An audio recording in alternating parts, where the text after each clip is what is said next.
You ask Tiger to solve. This deals with linear equations with one unknown. The final result is x equals 27. Let's solve it step by step. Swap sides. Group all constants on the right side of the equation. Add 6 to both sides. Simplify the arithmetic.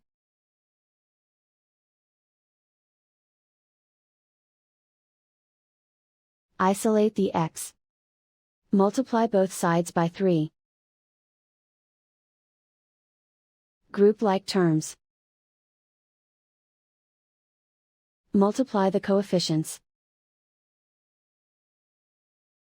Simplify the fraction. Simplify the arithmetic. And so the final result is x equals 27.